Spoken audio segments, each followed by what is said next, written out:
et messieurs, bonsoir. Nous sommes samedi 24 février. Bienvenue dans le 20h. Voici les titres. La destination Côte d'Ivoire attire des investisseurs étrangers. Des opérateurs économiques ont échangé avec le vice-président Daniel Cablan-Duncan. L'entreprise portugaise spécialisée dans la construction d'infrastructures et de génie civil compte étendre ses activités ici à Abidjan.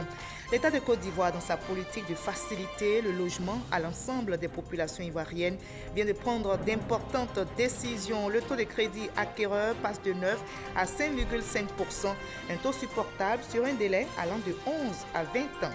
En sport football, tournoi UFO Adam, la finale se déroule en ce moment au stade Champrou de Makori. L'affiche oppose la Côte d'Ivoire au Ghana, deux pays qui ont décroché jeudi leur ticket. Mais les éléphants sont menés sur le score d'1-0 pour l'instant. Enfin, la Russie est prête à voter en faveur d'un projet de résolution du Conseil de sécurité des Nations Unies qui prévoit une trêve de 30 jours en Syrie, mais à condition que les rebelles arrêtent de bombarder les zones résidentielles de Damas, selon le ministre Sergueï Lavrov. Soyez les bienvenus sur RTI 1. Ajoutez notre rendez-vous culturel de samedi. Nous vous proposons aujourd'hui un recueil de nouvelles intitulé La bague hantée. L'auteur est avec nous. Christian Yao est ivoirien, enseignant-chercheur au département de philosophie à l'université Alassane Ouattara de Bouaké. La bague hantée est son 6e ouvrage. C'est un recueil de 9 nouvelles qui invite chacun à faire une lecture de sa vie pour faire triompher le bien sur le mal. Comment dire non à la cupidité, à la méchanceté, autant de thématiques développées par notre invité dans son ouvrage. Bonsoir, M. Christian Yao. Bonsoir, madame. Alors, vous nous parlerez ce soir de La bague hantée, l'une de vos nouvelles que vous venez de publier. Alors, une bague hantée, qu'est-ce que cela peut bien signifier? Une bague hantée est tout naturellement une bague qui est habitée par l'esprit d'un mort qui revient sur les pas pour réclamer sa propriété. Et la suite, ce sera dans la page culture. Vous développez plusieurs thématiques dans la bague hantée, notamment la cupidité, la méchanceté, le bien, le mal. On en discutera exactement dans une trentaine de minutes. À tout à l'heure, M. Christian Yao. Je vous en prie. Tout d'abord, voyons comment la destination Côte d'Ivoire continue d'attirer des investisseurs étrangers. Des opérateurs économiques ont échangé justement avec le vice-président Daniel Cablan-Duncan. L'entreprise portugaise spécialisée dans la construction d'infrastructures et de génie civil compte étendre ses activités ici en Côte d'Ivoire. On en sait plus avec Jérôme Kofi Abolin.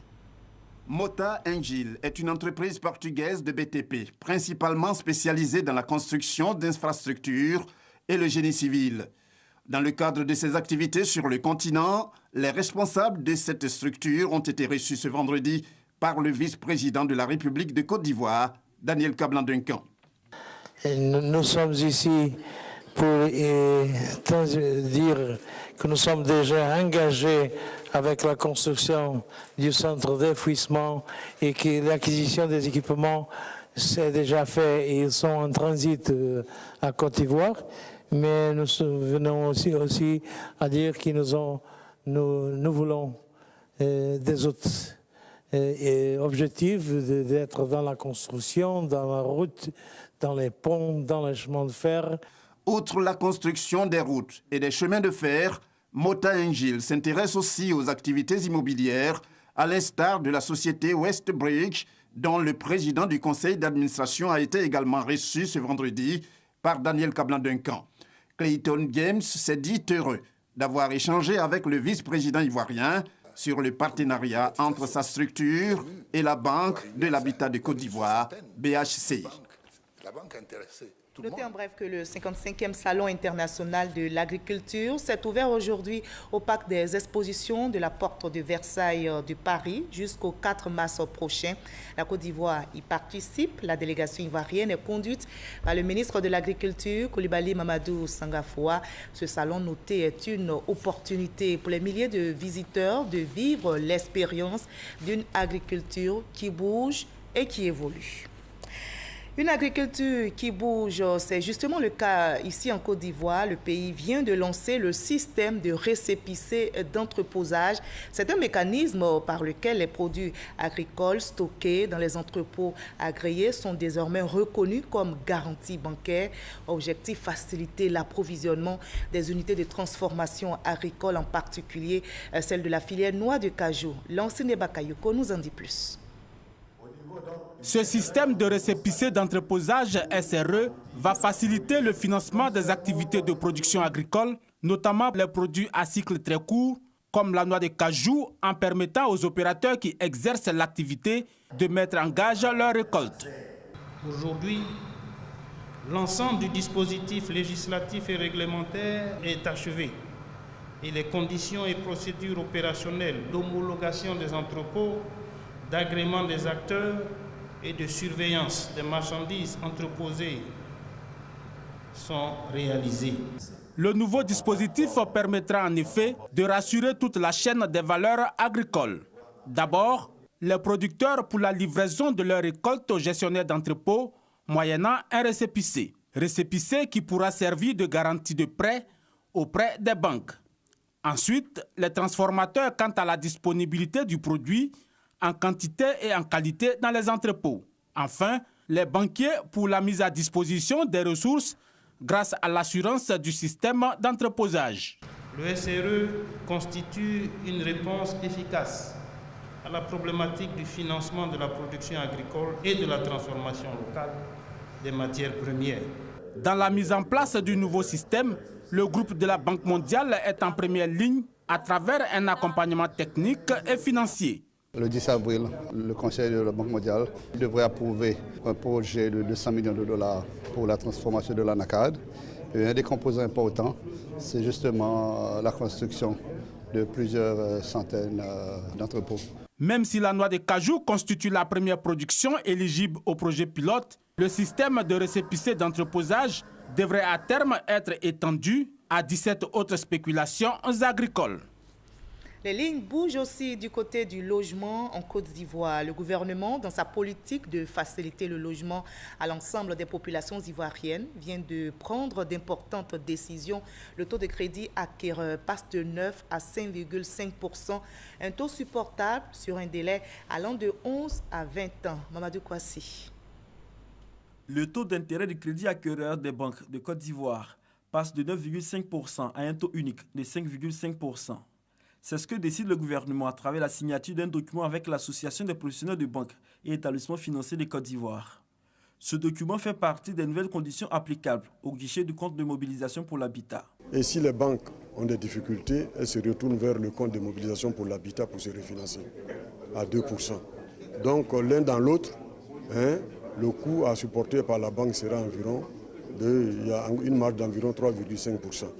Donc c'est pour vous dire vraiment que ce sont de très bonnes conditions. Maintenant, nous allons demander aux banques d'ouvrir leurs guichets, d'assouplir leurs conditions et de faire en sorte que cette décision du gouvernement devienne vraiment une réalité.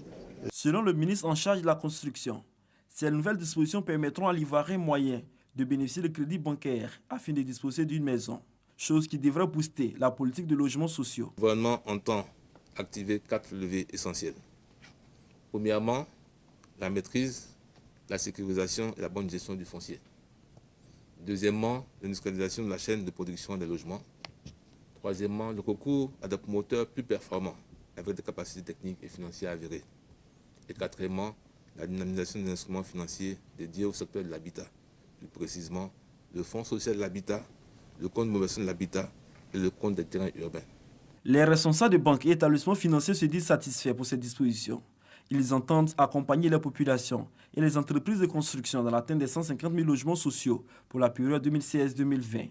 Une fois que ces conditions d'éligibilité sont respectées, les banques pourront bien entendu faire le crédit. Les banques feront donc le crédit à ce taux de 5,5% sur la période indiquée, c'est-à-dire de 11 à 20 ans. Le compte de mobilisation pour l'habitat est un instrument créé afin d'améliorer les conditions du crédit des ménages pour la cession à la propriété de l'habitat social et économique et de concourir au refinancement des crédits acquéreurs consentis par les banques et établissements financiers.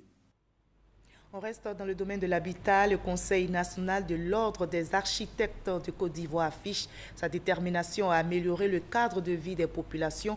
Le Conseil vient justement d'organiser une rencontre avec les professionnels du secteur pour échanger sur la question. L'objectif est de mettre fin au désordre immobilier. Mais comment y arriver? Élément de réponse avec Davis Oyo et Serge Koulia. Construction anarchique, chantier aux mains d'amateurs, mauvais choix de matériaux.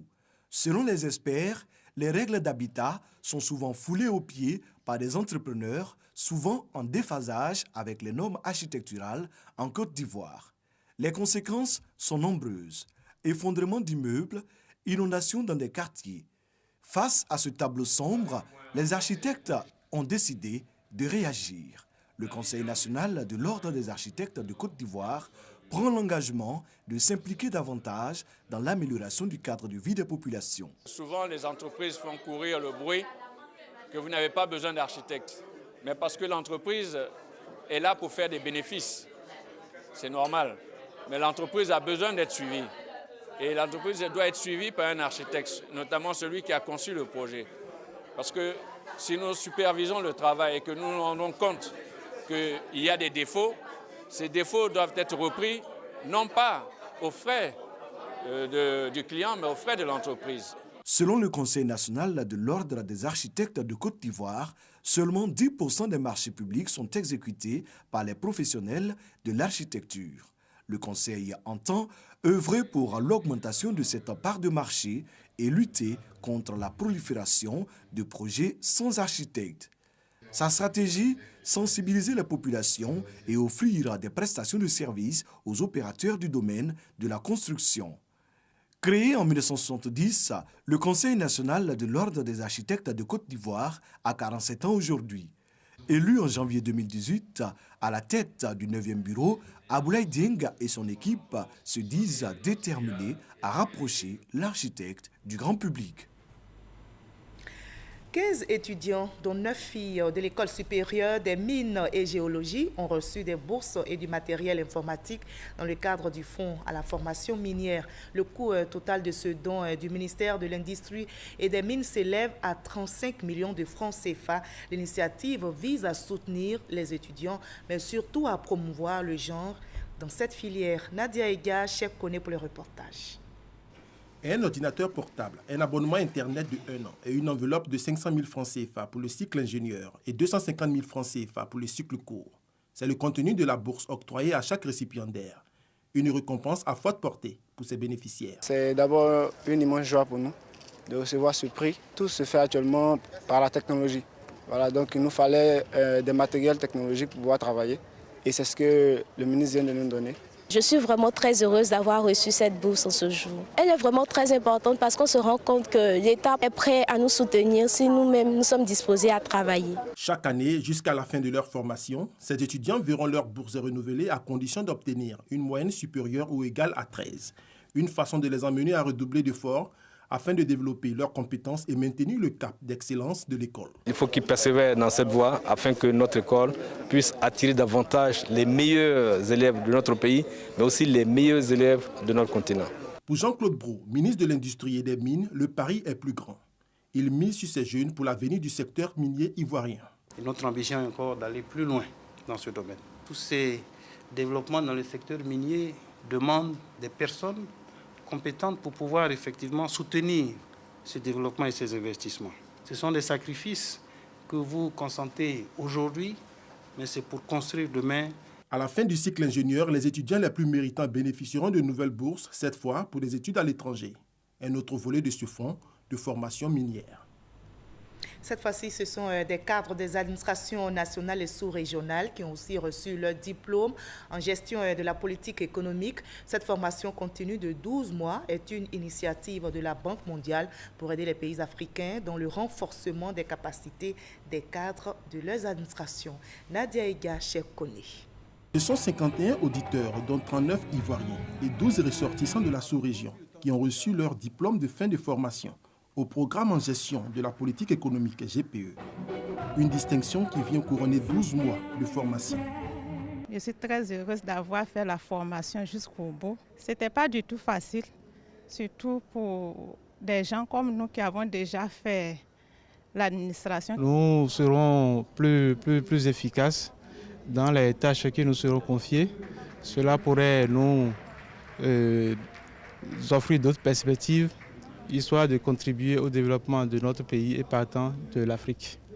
Initié par la Banque mondiale depuis 1998, le programme GPE permet de renforcer les capacités des cadres des administrations africaines envie de relever la compétitivité globale de leur économie. Une dynamique encouragée par l'État ivoirien qui a financé la formation de 39 Ivoiriens. Tant que vous n'avez pas amélioré la ressource humaine de l'administration, il est difficile d'avoir une administration performante répondant aux préoccupations des usagers et répondant aux besoins des investisseurs. Les diplômés se sont engagés à valoriser ces nouvelles connaissances acquises au sein de leur administration respective afin de contribuer à l'amélioration des conditions de vie des populations. Nous partons maintenant pour la région du Gor où le Conseil fait la promotion de la femme. Le Conseil mise sur l'autonomisation de ces femmes. Un fonds de 100 millions de francs CFA a donc été mis en place au profit de ces femmes de la région pour leur permettre de réaliser des activités et surtout se prendre en charge. Mamadou Kwasi. Ces femmes sont membres de la Fédération des associations féminines de Digonifla, une des sous-préfectures du département d'Oumé, dans la région du Gor. Elles se réunissent régulièrement. Aujourd'hui, lors du jour de leur rencontre porte sur les stratégies de développement de leurs activités. Elles ont bénéficié d'un appui de 10 millions de francs CFA du Conseil régional du Gor pour améliorer leurs revenus. Un appui qui a permis à ces femmes investies dans le commerce et dans le monde agricole d'accroître leurs revenus. J'ai investi dans le champ de bananes. Quand les bananes ont produit, je commercialise sur le marché. Je suis installée présentement au marché de Digonifla. Je vends la banane. Aujourd'hui, la femme de Digonifla n'est pas celle qui attend qu'on lui dise sois belle et tais-toi, ou bien qu'elle attende son mari pour lui dire paye-moi une boîte d'allumettes. C'est des femmes qui, très tôt le matin, sont sur le marché. C'est des femmes qui sont dans les bas-fonds, qui font du riz, qui font du manioc, qui commercialisent ça. On a fait un grand champ de riz. J'ai eu 30 sacs. J'ai eu 30 sacs.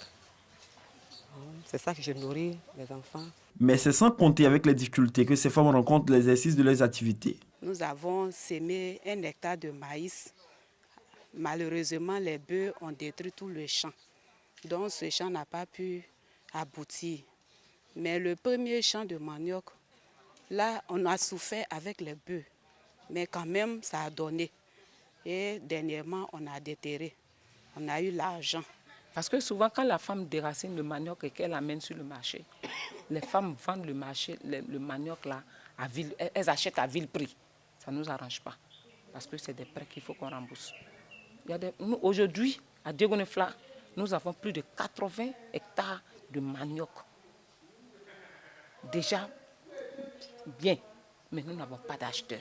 À Gagnoa, nous rencontrons un groupe de femmes de plusieurs quartiers de la ville, venus exprimer leur gratitude au président du conseil régional pour l'assistance quotidienne dont elles bénéficient. Le président du conseil régional Joachim Bagnon-Guégué, qui a fait de l'autonomisation de la famille une priorité, a rassuré ces femmes de la poursuite de sa politique. Nous avons beaucoup de bas-fonds. Nous sommes en pourparlers avec une société chinoise pour pouvoir exploiter ces bas-fonds. Quand le dossier sera bouclé, la population verra. Il y a une société qui a pris contact avec nous et qui va bientôt installer une usine de transformation de manioc sur place. Qu'elle soit patiente un tout petit peu, mais je pense que le problème peut être résolu. Pour accompagner cette politique d'autonomisation de la femme, un fonds de 100 millions de francs CFA a été mis en place au profit des femmes de toute la région. En plus des femmes, les jeunes des départements d'Oumé et de Gagnoa ont pu bénéficier de financements d'activités génératrices de revenus, notamment les permis de conduire, les mototaxis et la couture. Pour ma formation, j'ai besoin d'un permis pour pouvoir travailler. Et lorsque j'ai appris qu'il y avait un lancement de permis de conduire à Gagnoa, j'ai adhéré. Grâce au permis du président du conseil régional, aujourd'hui je peux exercer librement mon métier de taxi-moto. Pour cette opération de permis de conduire, ce sont 400 jeunes, hommes et femmes qui ont bénéficié de la première tranche de formation. Dans cette politique de développement humain, le président Joachim Bagnon-Guégué offre une place essentielle au social. Des centaines d'enfants de familles défavorisées reçoivent chaque année des prises en charge scolaires. Des bons qui ont permis la scolarisation de ces enfants. On m'a donné une prise en charge. Je ne savais pas ce que c'était auparavant, mais Dieu merci, cette année, moi j'ai su ce que c'est qu'une prise en charge, puisque le conseil régional paye la scolarité de mon enfant pour une année. Pour cette année-là, alors vraiment, je suis très content. Avec toutes ces actions, le conseil régional du Gor veut bâtir une région prospère avec des hommes et des femmes épanouis. On reste à l'intérieur du pays. L'ambiance était bon enfant à Korogo, qui abrite désormais une agence IPS Ségrailleux. L'agence a été inaugurée au profit des populations par le ministre des Transports, Amadou Koné. Il représentait le Premier ministre, Amadou Gon-Coulibaly. Les régions du Poro, de la Bagoué et du Tchologo disposent désormais d'une agence de l'institution de prévoyance sociale Ségrailleux, Caisse générale de retraite des agents de l'État. Elle est l'engagement de cette institution d'être plus près des fonctionnaires et des retraités de Côte d'Ivoire. Elle est la manifestation de l'élan social de l'IPS Ségrailleux qui s'est inscrite résolument dans la réalisation de la très haute et noble vision du président de la République, son Excellence Alassane Ouattara, et dans le cadre de l'action gouvernementale contre la précarité, le dénuement et l'indifférence, d'assurer chaque jour davantage un mieux-être social aux populations. Dans cette partie du pays, ce sont 6 551 fonctionnaires et agents de l'État en activité et plus de 2000 bénéficiaires de prestations sociales qui bénéficient de cette agence à l'architecture moderne dotée de nouvelles technologies pour mener à bien toutes leurs opérations. Ils affichent leur joie. Cette journée est à marquer d'une pierre blanche car de là, l'ouverture de notre nouvelle agence, cette cérémonie marque la manifestation de la bienveillance du gouvernement à notre égard. Un processus de proximité qui va se poursuivre, rassure la tutelle. Avec la mise en service de l'agence de Korogo, Ségrailleux disposera désormais d'un réseau de plus de 12 agences et services de proximité pour le plus grand bien des bénéficiaires, c'est-à-dire les fonctionnaires, les retraités, la veuve et l'orphelin. Le ministre des Transports, Amadou Koné, représentant le Premier ministre, peut dès lors faire apprécier les efforts consentis dans tous les secteurs par le gouvernement. Sous l'impulsion de son Excellence M. Alassane Ouattara, président de la République de Côte d'Ivoire, et la conduite de son Excellence M. Amadou Gon-Coulibaly, Premier ministre, nous nous retrouverons encore et encore pour célébrer d'autres victoires sur la précarité et la pauvreté. Une visite de la nouvelle agence IPS Ségrailleux de Korogo a mis fin à la cérémonie. Prochaine étape, Mans. Le nouveau marché de Kouakouassikro, village situé dans le département de Tiébissou, vient d'être mis en service. La construction du marché a mobilisé plus de 10 millions de francs CFA. Elle a été financée par la mutuelle de développement du village. Le marché a été inauguré par Henriette Bédier, présidente de l'ONG Servi. Kouakouassikro, ce village du département de Tiébissou est en fête. Il a un nouveau marché inauguré par Henriette Bédier, un ouvrage dont la réalisation a été soutenue par la mutuelle de développement des cadres du village, une infrastructure de base essentielle pour les femmes de Kouakouassikro. Avec ce marché, nous les femmes, on peut vendre, avoir de l'argent et sortir de la pauvreté. Nous les femmes, on vend au dehors et ça ne nous arrange pas. Maintenant, le marché qui a été construit, ça va nous permettre de bien vendre et puis maintenant de s'occuper de nos enfants. Un marché couvert de plus de 10 millions de francs CFA est un projet structurant permettant les échanges commerciaux à Kouakouassikro sur un meilleur site. Autre acquis du village, cette broyeuse de 5 millions de francs CFA offerte par la présidente de l'ONG Servir. C'est le lieu également de témoigner publiquement notre reconnaissance et nos remerciements à son Excellence, Monsieur le Président Aimé Henri Bédier, votre cher époux qui, en le paraphrasant le 7 avril 2012, à l'occasion de la fête de l'eau potable, l'électricité dont il était l'illustre parrain, que c'était le début du développement du village de Kouakouassikro. Henriette Bédier a salué les initiatives de développement des cadres de Kouakouassikro. Mon général Gervais Kouakou, je voudrais vous dire merci de rejoindre vos frères sur le terrain du développement pratique. Après avoir rangé le képi de commandement que vous avez dignement porté pendant votre belle carrière dans les forces de la gendarmerie nationale. Nul doute que vous leur serez d'un appui important sur le long chemin du développement. En plus du marché, le château d'eau et le nouveau dispensaire de Kwakwasikro ont été visités par Henriette Konambidi. Voilà, c'était un récit de Gabriel Zani. En religion à présent, notez qu'en 2017, ce sont exactement 5 820 pèlerins ivoiriens, dont 4 200 au compte de l'État de Côte d'Ivoire, qui ont pu faire le voyage en Arabie Saoudite. Les 14 opérateurs privés, eux, ont assuré le déplacement de 1620 candidats au Hajj. Mais l'accomplissement du 5e pilier de l'islam ne s'est pas fait sans désagrément, même si pour les observateurs et les bénéficiaires, l'organisation ivoirienne du Hajj s'est bien déroulée dans l'ensemble. Une rencontre se tient donc sur le Hajj 2018 avec pour thème quel ajustement pour une amélioration continue de l'organisation du Hajj. À l'étranger, la Russie est prête à voter en faveur d'un projet de résolution du Conseil de sécurité des Nations Unies qui prévoit une trêve de 30 jours en Syrie. Déclaration du ministre russe des Affaires étrangères. Le vote russe est soumis à certaines conditions, que les rebelles arrêtent de bombarder les zones résidentielles de Damas, selon le ministre Sergueï Lavrov. En sport, football, tournoi UFOA Dames, la finale se déroule au stade Champro de Makori. L'affiche oppose la Côte d'Ivoire au Ghana, deux pays qui ont décroché jeudi dernier leur ticket au détriment respectivement du Mali et du Nigeria.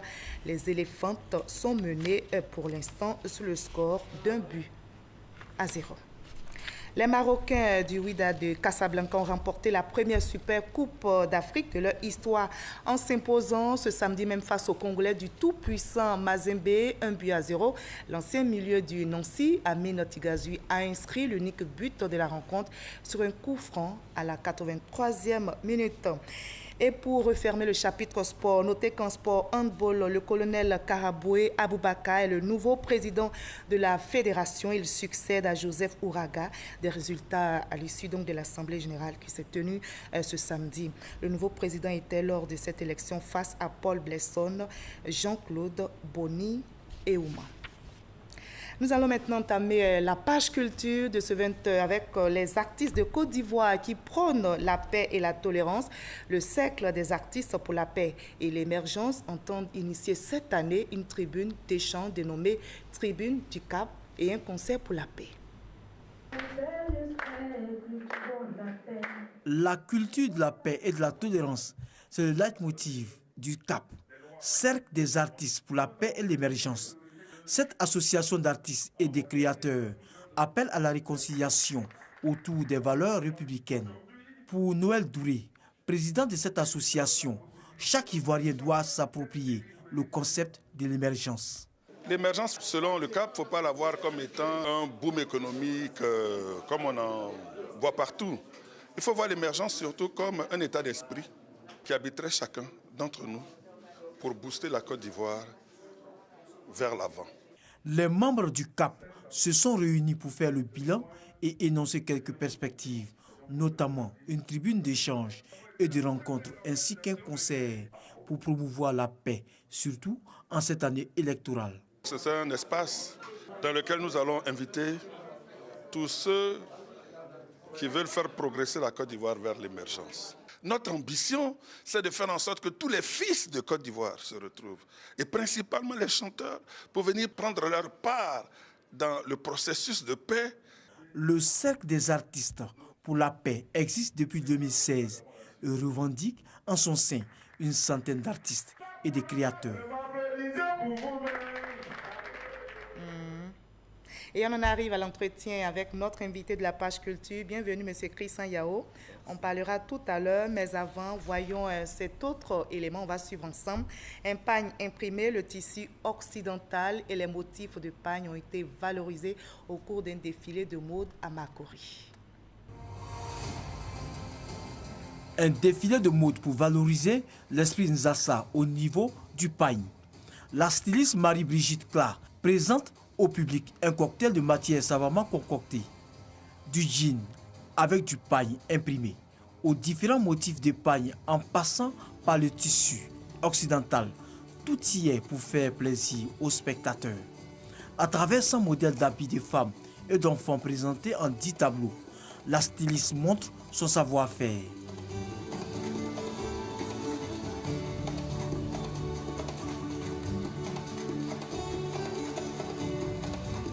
qu'un thème, l'intitulé du défilé « Moi femme, si la mode m'était comptée » est l'occasion pour Marie-Brigitte Cla de valoriser la femme et de faire la promotion du genre.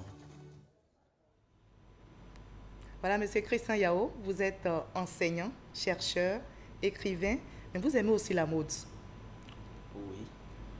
Vous aimez la mode, peut-être que votre prochain ouvrage va porter sur la mode africaine? Effectivement, parce que j'aime l'Afrique et donc c'est tout naturellement que la mode africaine me passionne peut-être à l'avenir. Justement, vous aimez l'Afrique, cela se voit. Vous avez peut-être vos raisons, vous allez nous l'indiquer, nous les expliquer.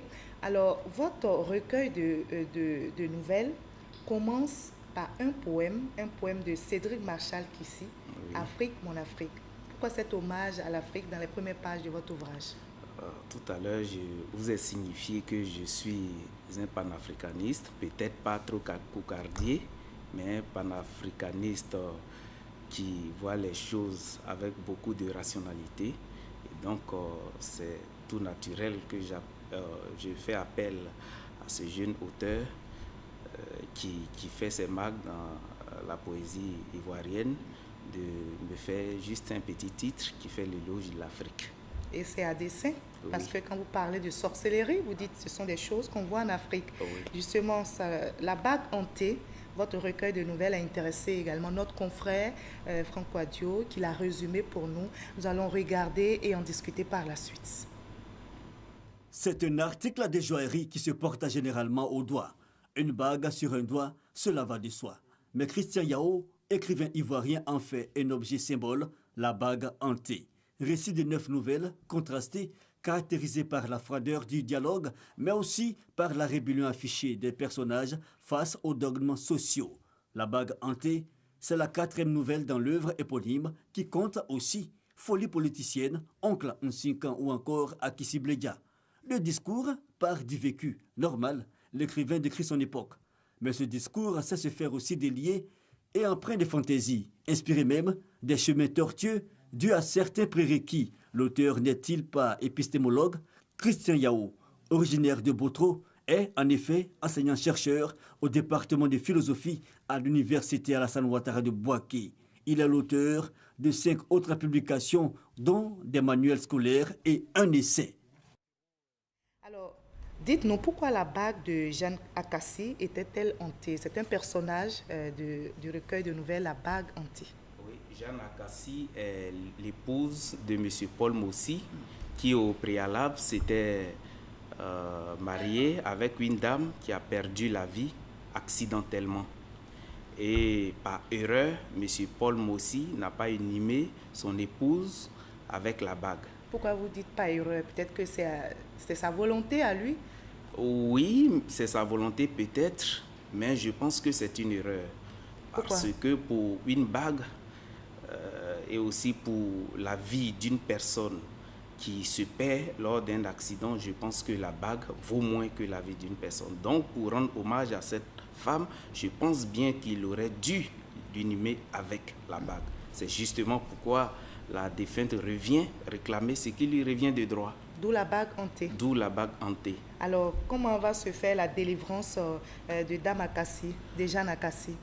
Puisque la bague qu'elle portait était hantée. Hantée. Donc, M. Paul Mossi, l'époux, qui, après avoir parcouru toutes les officines médicales, se rend compte que les crises démentielles de son épouse ne trouvaient pas solution. Il fallait donc faire appel à un homme de Dieu qui vient effectivement l'aider à avoir des signes. Et c'est en ce moment-là qu'il se rend compte qu'il avait vraiment fait une grosse erreur et qu'il fallait réparer pour sauver sa femme. Donc après la révélation, après la révélation, puisque la défunte, vous dites, elle apparaissait à tout moment, oui, à la nouvelle mariée. Effectivement, la défunte revient sous une autre forme pour réclamer sa bague. Et c'est justement pourquoi la nouvelle mariée piquait des crises émotionnelles, démentielles, qui n'avaient vraiment pas d'issue. Et la bague va être restituée à la défunte. La bague va être restituée à la défunte pendant que une nuit, bien évidemment, il enlève la bague du doigt de son épouse. taille une note discrètement qu'il remet et il va au cimetière, il va déposer cette bague sur la tombe de sa défunte épouse. Et la délivrance? Subitement, le lendemain, à la grande surprise de l'homme de Dieu et de lui-même, la femme est rétablie, comme si rien ne s'était passé. Alors, c'est un mystère? Oui, beaucoup de mystères. Quelle leçon donc vous voulez que vos lecteurs tirent de cette histoire, de la bague hantée? Parce qu'ils sont commis à croire en ces genres d'histoires. La leçon, tout à l'heure, je vous ai parlé d'erreur humaine. Je pense que l'erreur, comme le disent les épistémologues, n'est pas un mal. Pour les hommes aussi, dans la société, ce n'est pas un mal de commettre des erreurs. Mais lorsque ces erreurs suscitent en nous la prise de conscience, en ce moment-là, je dirais pleinement que l'erreur, tu n'es pas un mal. Donc, vous voulez dire qu'on commet la plupart du temps ce type d'erreur? Oui, par inattention. Par inattention. Voilà. Alors, que dites-vous à ceux qui ne croient pas en ces genres d'histoires? Bon, je pense que chacun a ses propres convictions en fonction des pratiques religieuses. Moi, je crois, je suis africain et je pense que la vie est vraiment mystère puisque l'homme lui-même est dualité, corps et âme. Donc, il faut entrevoir ces deux aspects pour... Donc, il faut en tenir compte. Oui, il faut en tenir compte. Le spirituel et le physique. Et le physique. Vous allez développer tout à l'heure comment entretenir le spirituel. Mais dans cette œuvre, j'ai remarqué, vous abordez ouvertement les problèmes de la sorcellerie, du mysticisme. Oui, je vous comprends. Je ne suis pas sorcier moi-même. Mais vous y même croyez? Si j'en parle, tout ce que je dis là, c'est la pure théorie. Je sais Parfois, que vous êtes enseignant, chercheur au département de philosophie. Oui. C'est ce que je sais. Alors, vous y croyez en la sorcellerie? Oui, j'y crois, puisque des fois, je me sens comme transbaïté dans mes rêves et mes cauchemars au cœur de ces ballets nocturnes. Et donc, comme ma mémoire me restitue toujours textuellement ce que je vois, alors je retranscris sur des feuilles de copie. Et je pense que c'est une réalité vivante en Afrique. L'être humain est une dualité, vous l'avez dit. Dualité. Il y a le physique, mais il faut tenir aussi compte du spirituel, comme vous le dites. Oui. Comment on entretient donc ce spirituel? Parce que vous dites, il y a le mal, il y a le bien, tout est lié. Alors dites-nous comment on fait. Comment on entretient le spirituel? L'entretien du spirituel nécessite beaucoup de choses, hein, à travers la morale qu'on enseigne, à travers les religions également, les religions révélées, le christianisme, l'islam. Tous ne vont pas à la mosquée, tous Il ne y a vont pas à aussi l'église. l'animisme qui est à côté. Tous ne croient même pas à ces choses. Oui, mais l'homme par nature a toujours une dimension spirituelle qu'il entretient d'une manière ou d'une autre, peut-être même sans le savoir. Voilà, et donc je pense qu'il faut tenir, comme l'a dit Spinoza, pour que l'homme soit équilibré, il faut nourrir les deux côtés, le corps et l'âme. Et vous dites qu'il faut nourrir l'âme en faisant le bien. Oh oui, et le bien a toujours de l'ascendance sur le mal. C'est pourquoi je n'ai pas peur de parler des sorciers. La seule petite portion de bien qui m'habite, je pense que m'immunise contre les forces occultes. Faire le bien, c'est quoi?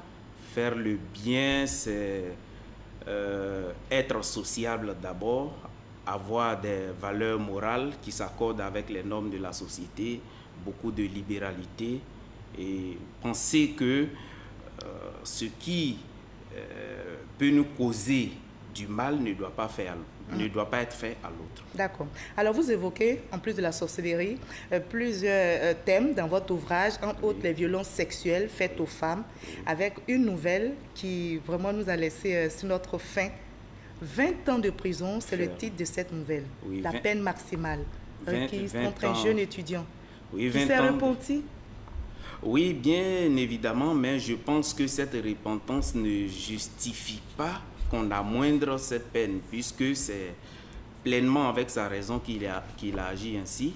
Et donc, il faut que la peine, à mon sens, tous ceux qui se rendent coupables de ces actes aussi crapuleux que le meurtre doivent mériter un peu plus que ces 20 ans, à mon sens, parce que la femme est sacrée, elle est porteuse de vie, et donc attaquer sexuellement la femme, c'est porter une blessure à l'univers. D'où la peine maximale requise. D'où la peine maximale requise. On paye toujours ce qu'on fait, donc il faut faire le bien. Il faut toujours faire le bien. C'est la leçon principale à retenir de cet ouvrage, La bague hantée, un recueil de nouvelles. en tout cas que je recommande, qui m'a beaucoup appris. Merci beaucoup, Monsieur Christian Yao, d'avoir été avec nous. En tout cas, merci d'avoir répondu à nos questions, comme Jeanne Akassi, votre personnage, qui a été débarrassé de la bague hantée. Vous invitez donc le lecteur à se débarrasser des mots tels que la méchanceté, la cupidité. Merci d'avoir été notre invité de la page culture. Vous l'avez compris, ce journal est terminé, mais notez qu'en sport, football, tournoi UFO-Adam, la finale se déroule en ce moment même au stade Champrou de Makori. L'affiche oppose la Côte d'Ivoire au Ghana, deux pays qui ont décroché jeudi dernier le ticket. Les éléphantes sont toujours menées sur le score d'1-0. Et on espère que jusqu'à la fin, les éléphantes vont remporter, pourquoi pas. Merci d'avoir été avec nous. On se retrouve avec le même plaisir demain à la même heure.